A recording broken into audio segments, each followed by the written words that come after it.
నమస్తే, welcome to our channel. నేను సౌజన్య. ఏపీలో రిజల్ట్స్ రోజునే ఫోకస్ పెట్టింది TDP, BJP and Janasena. So ఈ మూడు పార్టీలు కూడా ఆ రిజల్ట్స్ రోజున వైసీపీ ఎలాంటి కార్యక్రమాలకి కావచ్చు, ఎలాంటి దాడులకు పాల్పడబోతుంది అనే దానికి సంబంధించి ఈ కూటమి పార్టీలు మాట్లాడుకుంటున్నాయని చెప్పి మనకి వార్తలు వినిపిస్తూ ఉన్నాయి. సో మరి ఈ అంశానికి సంబంధించి మనతో మాట్లాడడానికి, వారి విశ్లేషణని మనతో పంచుకోవడానికి ఈరోజు మనతో పాటు ఉన్నారు senior journalist, senior political analyst CS Rao garu ఉన్నారు. వారితో మాట్లాడదాం. నమస్తే రావు గారు. నమస్తే. అంటే ఏపీ ఎన్నికలు ఏవైతే వచ్చినాయో ఆ రిజల్ట్కి సంబంధించి కూటమి పార్టీలన్నీ అంటే టీడీపీ, జనసేన, బీజేపీ మూడు పార్టీలు కూడా ఆ రోజు రిజల్ట్స్ రోజున ఏం జరగబోతుంది, వైసీపీ ఎలాంటి దాడులకు పాల్పడబోతుంది అని చెప్పేసి ఆలోచిస్తున్నారు, ప్లాన్ చేసుకుంటున్నారు, ఎటువంటివి దాడులు జరగకుండా అని చెప్పేసి వార్తలు వినిపిస్తూ ఉన్నాయి. సో దీని గురించి మీరు ఏమంటారు? సో కౌంటింగ్ ప్రక్రియ అనేది చాలా కీలకమైంది. ఆ రోజున రిటర్నింగ్ ఆఫీసర్స్ ఏ నిర్ణయం తీసుకుంటే ఆ నిర్ణయమే ఫైనల్. ఆ తర్వాత నువ్వు కోర్టుకి వెళ్ళినా కానీ అప్పటికప్పుడు తేలదు. ఇండియన్ న్యాయ వ్యవస్థలో న్యాయం ఎంత త్వరితగతిన జరుగుతుందనేది మనకు తెలుసు. ఆ రోజున ఓడినటువంటి వాళ్ళని గెలిచినట్టు రిటర్నింగ్ ఆఫీసర్ ప్రకటించినా ఆ తర్వాత దాన్ని ఛాలెంజ్ చేస్తూ కోర్టుకి వెళ్తే మళ్ళీ 5 సంవత్సరాలు తిరిగి అయిపోతుంది తర్వాత కోర్టులో ఏమన్నా కానీ. కాబట్టి కౌంటింగ్ రోజు, కౌంటింగ్ డే అనేది వెరీ ఇంపార్టెంట్ ఏ రాజకీయ పార్టీకైనా కానీ. ఎందుకంటే మనం చూసాం, ఇప్పుడు మనం తెలంగాణలో దుబ్బాక ఉప ఎన్నికలు చూసాం. ఆ మధ్యకాలంలో వచ్చిన చాలా స్వల్ప మెజార్టీతోటే మొత్తం గెలవడం జరిగింది ఆ రోజున రఘునందన్ రావు. తర్వాత లోకేష్ తాడేపల్లి లాస్ట్ ఎలక్షన్లో చాలా స్వల్ప మెజార్టీతోటి ఆయన ఓడిపోయారు. ఇలా చాలా వందల్లో కూడా మైన్యూట్ జస్ట్ 10-15 వందలోపు ఓట్లు కూడా ఒక్కోసారి ఈ రిజల్ట్ని తారుమారు చేస్తూ ఉంటాయి. అలాంటి స్వల్ప మెజారిటీ వచ్చినప్పుడు ఏం చేస్తూ ఉంటారంటే అటు ఇటు కొన్ని సందర్భాల్లో చేసేటువంటి అవకాశం ఉంది రిటర్నింగ్ ఆఫీసర్స్ ప్రకటించేటువంటి విషయంలో. మనకి తిరుపతిలో లాస్ట్ టైం అదే జరిగింది. తిరుపతిలో ఇప్పటికి కూడా దాని గురించి చెప్పుకుంటూ ఉంటారు, గెలిచిన అభ్యర్థిని ఓడినట్టుగా ప్రకటించారు అని చెప్పి.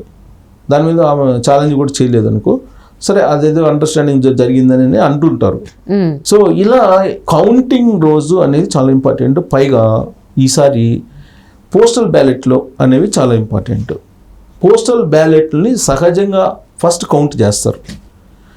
ఆ పోస్టల్ బ్యాలెట్లకు సంబంధించి నిర్ణయం తీసుకోవడంలో కూడా చీఫ్ సెక్రటరీ చాలా కీలక పాత్ర పోషించాలి. ఎందుకంటే ఆయన ఎలక్షన్ కమిషనర్కి మొత్తం నివేదికలు ఆయనే ఇచ్చారు కాబట్టి వీలున్నంత వరకు ఆ పోస్టల్ బ్యాలెట్ ఓట్లని చెల్లని ఓట్లుగా చేయాలి అనేటువంటి ఒక కుట్ర జరుగుతుంది అనేది విపక్షాలు అనుమానిస్తున్నాయి. చీఫ్ సెక్రటరీగా జవహర్ రెడ్డి ఉన్నంతకాలం ఇలాంటివి జరుగుతూనే ఉంటాయి అనేది వాళ్ళ భావన. అందుకే వాళ్ళు సెంట్రల్ ఎలక్షన్ కమిషన్కి ప్రతిరోజు మెయిల్స్ పెడుతూ ఉన్నారు, కంప్లైంట్స్ కూడా చేస్తూ ఉన్నారు జవహర్ రెడ్డిని మార్చేయండి అనేది. కానీ జవహర్ రెడ్డిని మాత్రం ఇప్పటివరకు సెంట్రల్ ఎలక్షన్ కమిషన్ మార్చడం లేదు, ఎన్ని ఆరోపణలు వచ్చినా కానీ. అసలు నాకు తెలిసినంతవరకు ఈ ఎలక్షన్స్లో అత్యధికంగా కంప్లైంట్స్ ఎవరైనా వచ్చినాయి అని అంటే బహుశా చీఫ్ సెక్రటరీ జవహర్ రెడ్డి మీదనే ఉండి ఉంటాయి. పైగా అత్యంత సీరియస్గా ఉండేటువంటి కంప్లైంట్ ఏంటంటే 33 మంది సామాజిక పెన్షన్లో తీసుకోవడానికి వచ్చి చనిపోయినటువంటి వాళ్ళు, అది ఉంది కంప్లైంట్ ఆయన మీద. విపక్షాలు కూడా చేశాయి, ఆయనే 33 మంది చనిపోవడానికి కారణం అని కూడా కంప్లైంట్ చేశాయి. ఇంకొక అధికారి అయితే అసలు ఇన్ని రోజులు అసలు central election commission chief secretary ఉంచుతాయా? ఉంచరు. కానీ ఈయన ఉంచుతున్నారు ఉన్నారు అని అంటే దీని వెనక ఖచ్చితంగా ఏదో మ్యానిపులేషను లేదంటే ఏదో ఒక లైజనింగ్ బలమైంది ఉండాలి. అదర్వైజ్ చీఫ్ సెక్రటరీగా జవహర్ రెడ్డి ఇన్ని రోజుల పాటు ఇన్ని అలిగేషన్స్ వచ్చినప్పటికీ కొనసాగుతున్నారంటే చిన్న విషయం కాదు అది. ఇన్ని పోలింగ్ రోజుల్లో గొడవలు జరిగినా, ఆ రోజులకు సంబంధించినటువంటి వ్యవహారాలు బయటకు వచ్చిన పోస్టల్ ఓటింగ్లకు సంబంధించి, తర్వాత గొడవలు పోలింగ్ అయిపోయిన తర్వాత జరుగుతున్నా, లేదు ఆయనకు సంబంధించి ఐఏఎస్లు ఎంపిక చేయమని చెప్పి పంపిస్తే ఆయన ఎంపిక చేసినట్లు లిస్టు చూసినా ఆయన ఏ విధంగా వ్యవహరిస్తున్నారు అనేది ఎలక్షన్ కమిషన్ కూడా తెలుసు. కానీ ఆయన మీద చర్యలు తీసుకోవట్లేదు. అంటే సిఎస్ జవహర్ రెడ్డి మారిపోతారు, సిఎస్ ఎలక్షన్ కమిషన్ ఆయన మీద వేటు వేసిందని చెప్పి నేను ఎప్పటి నుంచో వింటూనే, అంటే ఎలక్షన్ రాకముందు నుంచి, అంటే ఎన్నికలు కూడా వచ్చినప్పటి నుంచి కూడా ఈ మాట వింటూనే ఉన్నాం. ఇప్పుడు ఎలక్షన్ కూడా అయిపోయింది, ఇంకో 14 రోజుల్లో రిజల్ట్స్ కూడా రాబోతున్నాయి. ఇప్పుడు కూడా సిఎస్ జవహర్ రెడ్డి మారాలి అని చెప్పి మాటలు వినిపిస్తున్నాయి. అది అవుతుందంటారు అసలు? డీజీపీది అయితే అయ్యింది, డీజీపీది అయింది, ఎలక్షన్ ముందు పోలింగ్ ముందు అయింది. అవును. ఇప్పుడు పోలింగ్ కి కౌంటింగ్ మధ్యలో ఉన్నటువంటి రోజులు, తర్వాత కౌంటింగ్ రోజు ఏ విధంగా వ్యవహరిస్తాడు చీఫ్ సెక్రటరీ అనే దాని మీద కూడా ఆధారపడి ఉంది. ఎందుకంటే చీఫ్ సెక్రటరీ ఏది చెప్తే అది ఆర్ఓలు వింటారు, రిటర్నింగ్ ఆఫీసర్స్, వాళ్ళకు ఉన్నటువంటి సంబంధాల కారణంగా. ప్లస్ ఎలక్షన్ కమిషన్ ఉన్నప్పటికి కూడా ఎలక్షన్ కమిషన్ పర్యవేక్షిస్తుంది, కానీ ఆ పర్యవేక్షణ ఎవరి ద్వారా చేపిస్తుంది? చీఫ్ సెక్రటరీ ద్వారా చేపిస్తుంది. చీఫ్ సెక్రటరీ మొత్తం మానిటర్ చేసి ఏదైనా, ఇప్పుడు మొన్న కంప్లైంట్స్ వచ్చినాయి, ఆడ 4 చోట్ల ఏం జరిగింది అనే దాని మీద నివేదిక ఇచ్చింది ఎవరు? చీఫ్ సెక్రటరీ ఇచ్చారు. చీఫ్ సెక్రటరీ ఎక్కడి నుంచి తీసుకున్నాడు? కలెక్టర్ దగ్గర తీసుకున్నాడు. కలెక్టర్ ఎక్కడి దగ్గర తీసుకున్నాడు? ఆర్డీఓ దగ్గర తీసుకున్నాడు. ఆర్డీఓ ఎక్కడి నుంచి తీసుకున్నాడు? ఎంఆర్ఓ దగ్గర తీసుకున్నాడు. అంతే కదా. సో వీళ్ళందరూ ఎవరు ఈ అండర్లో ఉంటారు? చీఫ్ సెక్రటరీ అండర్లో ఉంటారు. సో చీఫ్ సెక్రటరీకి ఏది నచ్చుతుందో అదే ఇస్తారు వాళ్ళు సహజంగా. సో రేపు కౌంటింగ్ రోజు కూడా అదే జరిగితే భారీగా నష్టపోయేది ఎవరంటే విపక్షాలు. కౌంటింగ్ రోజు టేబుల్స్ వేస్తారు, కౌంటింగ్ టేబుల్స్ వేస్తారు. సో ఏది ముందు లెక్క పెట్టారు? పోస్టల్ బ్యాలెట్లు ముందు లెక్క పెడతారు, తర్వాత కౌంటింగ్ టేబుల్స్లో ఎన్ని టేబుల్స్లో ఎంత కౌంటింగ్ చేయాలి, వాటన్నిటిని మళ్ళీ కన్సల్టేట్ చేయడం, ఇవన్నీ కూడా ప్రాసెస్ ఉంటుంది. ఈ ప్రాసెస్ యాజ్ ఇట్ ఈజ్గా జరగాలంటే అక్కడ చీఫ్ సెక్రటరీ జవహర్ రెడ్డి ఉండకూడదు అనేది విపక్షాలు చేస్తున్నటువంటి డిమాండ్, కంప్లైంట్స్ కూడా. ఓకే.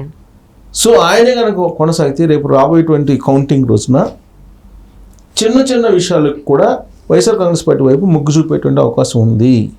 అంటే మొదటి నుంచి కూడా విపక్షాలు, ప్రతిపక్షాలు సిఎస్ని మార్చండి, సిఎస్ ఇప్పుడున్నటువంటి ప్రభుత్వానికి కొమ్ము కాస్తున్నారని వింటూనే ఉన్నాము.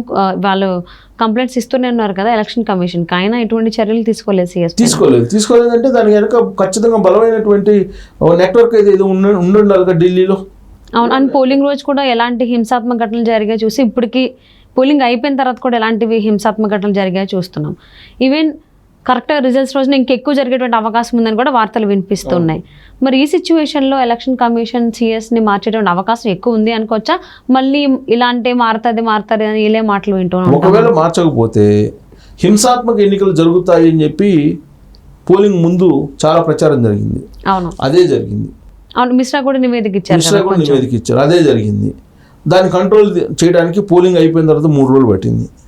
ఇప్పుడు కౌంటింగ్ రోజు పోలింగ్ రోజు కన్నా కూడా భయంకరమైనటువంటి హింసాత్మక సంఘటనలు జరిగేటువంటి అవకాశం ఉందని చెప్పి కేంద్ర నిఘా వర్గాలే గమనించాయి.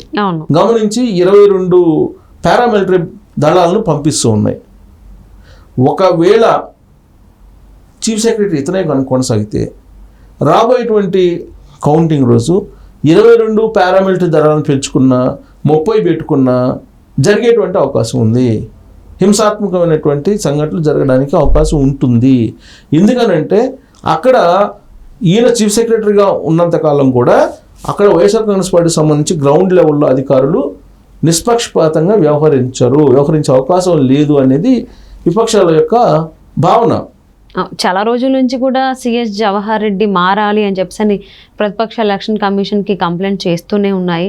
సో మారతారు అని అంటున్నారు. ఇప్పుడు ఎలక్షన్ కూడా అయిపోయింది, రిజల్ట్స్ కూడా రాబోతున్నాయి. సపోజ్ రేపు కౌంటింగ్ రోజు టైట్ ఫైట్ వస్తుంది అనుకుందాం, కొద్దిసేపు వన్ సైడ్ ఉంటుందని అంటున్నారు, టైట్ ఫైట్ ఉంటుంది అనుకున్నాం, మెజారిటీలు తక్కువగా ఉంటాయి అనుకున్నాం, 100లో 200లో 100 అంటుంది అనుకో, అప్పుడు ఎవరికి అనుకూలంగా అనౌన్స్ చేస్తారు? చీఫ్ సెక్రటరీ చెప్పిన దాని చీఫ్ సెక్రటరీ అండర్లో ఉండే అధికారులు ఆర్ఓలు ఎవరు అనుకుంటే వాళ్ళకి అనౌన్స్ చేసేస్తారు. అవును. అండ్ సిఎస్ మొదటి నుంచి కూడా ఇప్పుడున్నటువంటి ప్రభుత్వానికి కొమ్ము కాస్తున్నారని అంటూనే ఉన్నారు. మరి రిజల్ట్స్ రోజున ఏ విధంగా ఆయనే ఉంటారా లేకపోతే వేరే వాళ్ళు మారుస్తారా? నేను ఇవాళ చెప్తున్నాను, ఆయన ఉంటే కౌంటింగ్ రోజు పోస్టల్ బ్యాలెట్లు దాదాపుగా వీలున్నంత వరకు ఇన్వాలిడ్ చేస్తారు. సో మరి ఇంత నమ్మకంగా మీరు చెప్తున్నారు కాబట్టి వాళ్ళకి ప్రతిపక్షాలకు కూడా ఒక ఐడియా ఉంది కాబట్టి మరి ప్రతిపక్షాలు గట్టిగా పట్టుబడతాయా సిఎస్ జవహర్ రెడ్డిని ఖచ్చితంగా మార్చాలి అని చెప్పేసి రిజల్ట్స్ రాబోయే రోజులోపు చూద్దామండి ఏం జరుగుతుంది అనేది. థ్యాంక్ యూ సో మచ్ రావు గారు.